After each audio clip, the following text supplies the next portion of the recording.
CAPF AC के जो geography के हम क्वेश्चन सोल्व कर रहे थे, तो उसमें हमने 22 से लेकर के और 2012 तक 11 ईयर्स के क्वेश्चन सोल्व किए। तो इसमें आपने नंबर ऑफ क्वेश्चंस देखा और ये भी देखा कि बहुत सारे क्वेश्चंस जो हैं रिपीटेड नेचर के रहते हैं। कुछ क्वेश्चंस तो है सेम क्वेश्चन एज सच दे दिया जाता है, लेकिन उसमें ऑर्डर चेंज कर दिया जाता है समटाइम। फॉर एग्जांपल समटाइम दिया हुआ है कोई क्वेश्चन कि इसमें से which of the following rock is oldest और which of the following rocks is youngest suppose. Next year में कभी समटाइम, या ऑब्वियसली वो ऐसा नहीं है से नेक्स्ट जस्ट नेक्स्ट ईयर में, लेकिन वो आपका बीच में कभी ये दे दिया जाएगा कि उसी क्वेश्चन को ऑर्डर में दे दिया जाता है। इट मीन्स कि आप कोई भी क्वेश्चन देखते हो तो उससे रिलेटेड फैक्ट्स, फिगर्स एटसेट्रा को आपको स्टडी करना है, संबंधित चीजों को। और यदि आप ये कर ले जाते हो तो आपके बहुत एडवांटेज होते हैं। पहले हम यदि क्वेश्चंस को देखें, नंबर ऑफ क्वेश्चंस, एक चीज ध्यान रखो कि जो ये क्वेश्चंस हैं वो हमेशा मैं ये कहता हूं कि ये वेरिएशन होगा।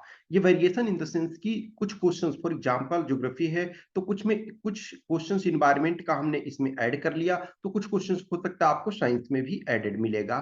तो इस वजह से सम वेरिएशन मिलेंगे। मैं ही सेम क्वेश्चन फॉर एग्जांपल कोई पेपर लिया, अब मैं उसको काउंट करने लगा, तो मे भी कुछ क्वेश्चंस को फॉर एग्जांपल हमने ज्योग्राफी में काउंट कर लिया, कुछ को साइंस में कर लिया, तो इस वजह से डिफरेंस आता है।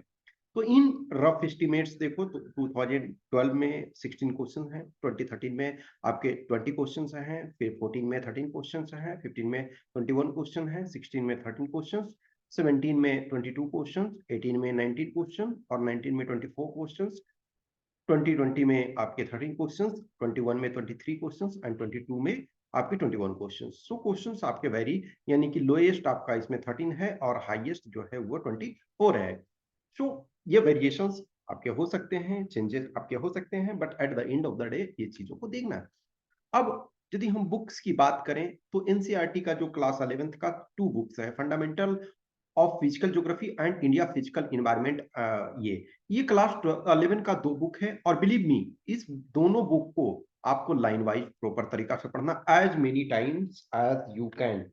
इनसे, इन दोनों बुक से आपके स्टेटमेंट्स जो हैं या फैक्ट्स जो हैं या कंसेप्ट्स जो हैं वो डायरेक्ट आपको एज सच उठा करके क्वेश्चन पूछ दिया जाता है। तो इस क्वेश्चन का हर वो मैप, जितने भी मैप्स दिए हुए हैं, जितने भी और कंटेंट दिए हुए हैं, जितने टेबल्स दिए हुए हैं, ये सारे को क्लियर करना है। बिकॉज इससे क्वेश्चंस आपके, इनफैक्ट ये समझ सकते हो कि जितने क्वेश्चंस पूछे जा रहे हैं तो ये 2 बुक से मोर देन 50%, यानी कि क्वेश्चंस ये 60% के आसपास क्वेश्चंस इन दोनों बुक से ही आपके रहेंगे। इसमें जैसे मान के चलो कि इंडिया फिजिकल इन्वायरमेंट में मैप दिया हुआ है कि which of the following rivers flowing from west west to east, या फिर ईस्ट साउथ से नॉर्थ, या फिर जो माउंटेन सीरीज है, या फिर कोई स्टेट है उसका मैप दिया हुआ है। फॉर एग्जांपल जैसे सिक्किम वाला देखो, तो सिक्किम वाला सेम क्वेश्चन 2 जगह पे पूछा गया। पहले जो क्वेश्चन पूछा गया था कि सिक्किम का जो चारों तरफ जो इसका कौन कौन से स्टेट या कंट्री हैं, और सेम क्वेश्चन को मैप के थ्रू रिपीट कर दिया गया। तो ये सिचुएशन। नेक्स्ट आपका जो है क्लास 12th में 2 बुक आपके फंडामेंटल ऑफ ह्यूमन ज्योग्राफी। जो इनफैक्ट इस बार जैसे अभी देखोगे कि इंडिया इस ईयर में 23 में इंडिया हाईएस्ट पॉपुलेशन वर्ल्ड में पॉपुलेशन कंट्री हो जाएगा, चाइना को पीछे करके।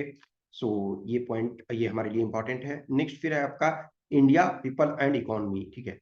And map and Atlas mandatory, आप मैप में कोई भी चीज को देखते रहो।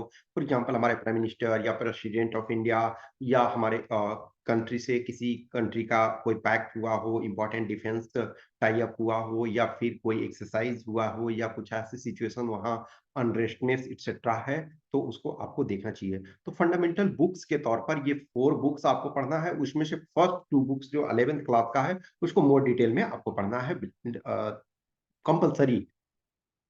और मैप और एटलस तो देखना। अब जो बिगिनर्स हैं, ऑब्वियसली इस समय जो 23 वाले हैं उनको ये चीज नहीं कहा जाएगा, क्योंकि ये 24 बैच के लिए है कि जो 24 में एग्जाम देने वाले हैं या 25th में देने वाले हैं उनके लिए जो है नॉर्मल। फिर मिनरल्स एंड अदर रिसोर्सेज कुछ को के लिए आप लूसेंट ये कर सकते हो। अब ये वाला जो है GC Leong, GC Leong actual में जो है फिजिकल, जो फंडामेंटल ऑफ फिजिकल ज्योग्राफी है, इसके लिए ये मेनली आपका यूजफुल है। और फिर महेश बर्नवाल ये कर सकते हो। और करंट अफेयर्स में इन द सेंस कि कोई कंट्री यदि वहाँ से हमारे पीपल गए हैं, कोई भी कुछ ऐसी सिचुएशंस हुई है। अब जैसे मान के चलो सूडान में क्राइसिस है, सीरिया में क्राइसिस है, रशिया यूक्रेन में वॉर हो रहा है, तो इस पर देखोगे कि आपने हाल में देखा क्वेश्चन पूछा भी गया है। और प्रीवियस ईयर पेपर तो हर हाल में देखो, जितने आप उसको जितनी बार करोगे ये उतना फायदा होगा, क्योंकि बहुत सारे क्वेश्चंस जो हैं आपके रिपीटेड हो रहे हैं। हमेशा ध्यान रखो कि जो क्वेश्चन रिपीटेड है, जो पहले आ चुका है, अब सेम क्वेश्चन यदि आपको दिया गया है और वो यदि मिस्टेक करते हो, तो इट इज लाइक ना क्राइम, कि आप क्राइम कर रहे हो, जानते बूझते आप उस चीज को कर रहे हो।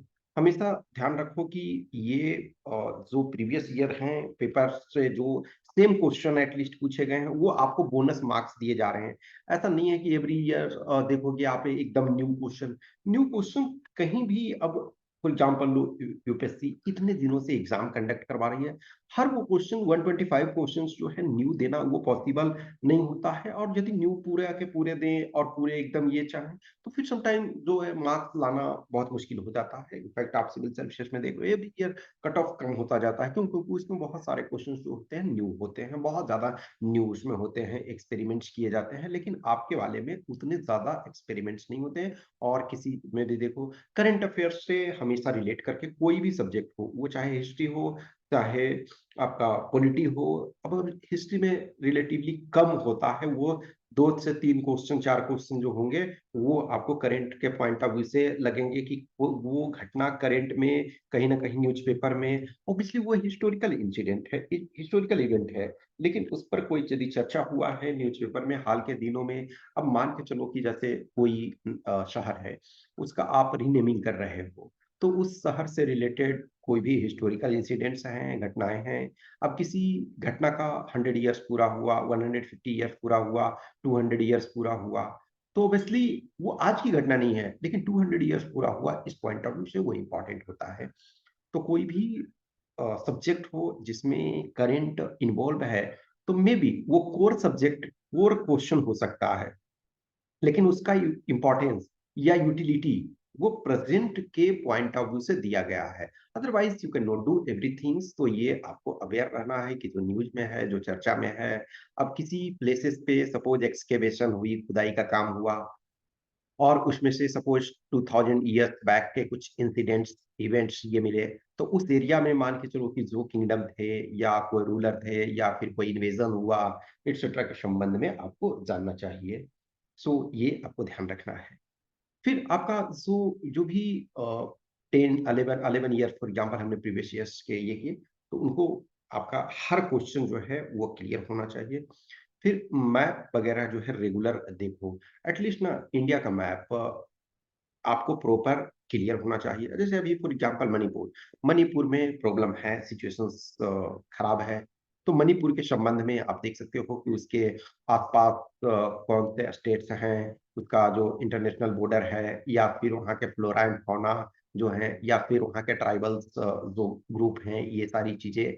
या फिर फॉर एग्जांपल लोग पॉलिटी में भी उससे रिलेटेड क्वेश्चन आ सकता है कि मणिपुर का प्रोविजन किस आर्टिकल में है, या फिर मणिपुर का स्पेशल स्टेटस क्या दर्जा है, इट्सेट्रा। तो चीजें हैं, अब उससे रिलेटेड जो इंसिडेंट्स इवेंट्स होते हैं उसके संबंध में आपको करना है। तो ज्योग्राफी में हमेशा ध्यान रखो कि मैप बहुत जरूरी है। मैप एटलस जो भी इंडिया और वर्ल्ड के, या फिर जैसे फॉर एग्जांपल ये रेगुलर फ्रीक्वेंटली क्वेश्चन पूछा जाता है कि ट्रॉपिक ऑफ कैंसर किस कंट्री से पास हो रहा है, या ट्रॉपिक ऑफ कैंसर इंडिया के किन स्टेट से पास हो रहा है। ओके। सो या फिर जैसे कोई सपोज कोई इंसिडेंट इवेंट, अर्थक्वेक, या फिर जो वुल्कानो इरप्शन हुआ, तो कोई वो वुल्कानो जो इरप्शन हुआ है उसका वो किस कंट्री में है। तो इस संबंध में सारी चीजों को आपको करना है। तो मैं समझता हूँ कि इसमें बहुत ज्यादा चीजों को नहीं करना है। प्रीवियस ईयर पेपर के जितने क्वेश्चन हैं विद कंसेप्ट आप कर लेते हो, तो मैं समझता हूँ कि 50% आपका इसी से काम हो जाता है। और प्लस जो आपका 11th का दोनों बुक है उसको प्रॉपर तरीका से करना है, तो आपका बहुत हद तक काम हो जाएगा। हमेशा ध्यान रखो कि जो 100% क्वेश्चन है ये आपको ना करना है, और ये ना हो सकता है। सो कोशिश करो कि जो इजी क्वेश्चन एटलीस्ट हैं, इजी और मॉडरेट हैं, और जो आसानी से पकड़ में आने वाले हैं, जो एटलीस्ट प्रीवियस ईयर में उसके हिंट्स आपको मिले हुए हैं, मे बी वो डायरेक्ट वो क्वेश्चन नहीं है, लेकिन उसका कुछ पॉइंट जो है वो पहले मिला हुआ है, तो एटलीस्ट वो सारे क्वेश्चन आपके गलत नहीं होने चाहिए। कुछ भी क्वेश्चन क्यूरी डाउट्स होता है तो आप हमें कमेंट बॉक्स में कमेंट कर सकते हैं, या फिर इस व्हाट्सएप नंबर 8527146498 या फिर टेलीग्राम नंबर 7404909669 पे मैसेज कर सकते हैं। या जिन्हें भी टेस्ट लिखना है, चाहे वो पेपर 1 हो, पेपर 2 हो या दोनों हो, तो आप टेस्ट लिख सकते हैं। Okay, thank you.